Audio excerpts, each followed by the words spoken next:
Hello बच्चों, let's read the question. The question is, which structure is called a little nucleus? What is the role of this structure? तो अगर हम बात करें इसके की कंसेप्ट की, तो इसका की कंसेप्ट क्या हो जाएगा? It will be nucleus.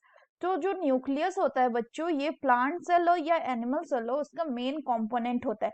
यानी यूकैरियोटिक सेल का ये मेन कंपोनेंट होता है. यूकैरियोटिक सेल का ये मेन कंपोनेंट होता है. फर्दर अगर हम बात करें तो न्यूक्लियस में कुछ स्ट्रक्चर्स आपके प्रेजेंट होते हैं.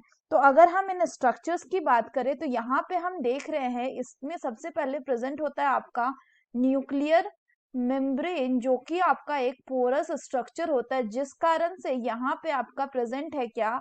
Nuclear pores. फर्दर अगर हम बात करें तो इस न्यूक्लियस के अंदर का जो हम क्या कहें साइटोप्लाज्मिक लाइक स्ट्रक्चर होता है, उसको हम कहेंगे न्यूक्लियोप्लाज्म. और इस न्यूक्लियस के अंदर ही ये जो रेड कलर का डेंस स्ट्रक्चर दिख रहा है, इसको हम क्या कहते हैं?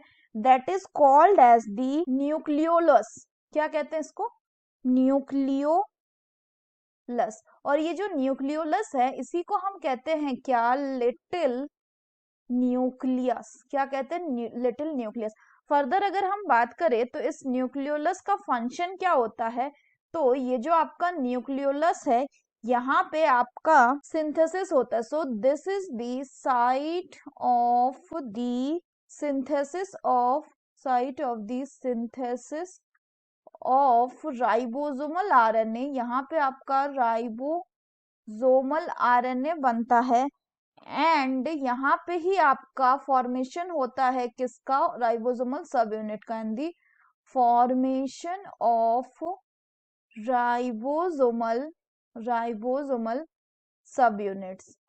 तो इसके अलावा बात करें तो न्यूक्लियस के अंदर आपका क्या प्रेजेंट है? यहाँ पे हम ये जो देख रहे हैं, these are the chromatin threads. तो यहाँ पे अगर हम बात करें, ये डायग्राम हो गया किसका? ये डायग्राम हो गया आपका न्यूक्लियस का. So that's all for the question बच्चों. Hope you understood it well. Best of luck.